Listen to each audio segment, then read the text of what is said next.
adverse consequences of the NEP. One of the adverse consequences of a policy that succeeded in something else but failed in this area. Number one. Number two, the other failing of the NEP. In spite of attempts to ameliorate, to reduce the effects of ethnic unhappiness, the NEP has resulted in a great deal of ethnic unhappiness among the non-Malays. Within the middle class, the upper class, people whose mobility had been retarded, people who were left out because of ethnic policies. Sometimes ethnic policies that went over the limit, ethnic policies that were excessive, and that resulted in a lot of unhappiness amongst a lot of non-Malays, and that is a challenge we face to this day. You find that you have a whole generation of non-Malays who are bitter about what the NEP had done to them. And some of the grievances are legitimate. You cannot run away from it. And this is a challenge we have to address.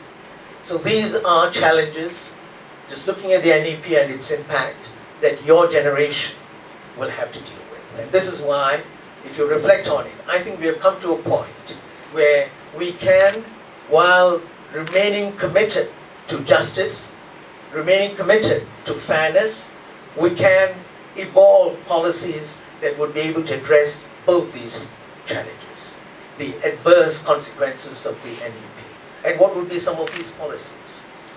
I think it is very important for us to base economic policies upon the principle of need. Justice, seen from the perspective of need. Help everyone, regardless of ethnicity and religion. Those who need help, help them as human beings, as Malaysian citizens. That, I think, is a very important principle. This is why I'm glad that last year the government announced assistance for everyone, regardless of ethnicity, in the school system. This is also being done, I know, from my own experience in the universities. I think this is good. And this is something that we must continue to pursue. Do not bring in ethnicity when it comes to issues of justice and need. And at the same time, reward people on the basis of ability, regardless of ethnicity. We should do that. We've been talking about it. There's been some action, but much more can be done. We must push in that direction. And that would take care of problems within the Malay Bumiputra community and problems between Malays and Bumiputras and others. So there is, I think, a way of dealing with these challenges. And we must have the courage, we must have the integrity to move ahead. And this is what your generation will be able to do. We may be able to address a few issues here and there, but I do not think much more can be expected from people in my generation. But your generation, these will be your challenges, and you should be able to carry it forward. If you do that, you would have become bridge builders, you would have created empathy among the communities, you would have done what I would regard as the most important thing in a multi-ethnic society. You would have established a very sound foundation for the future.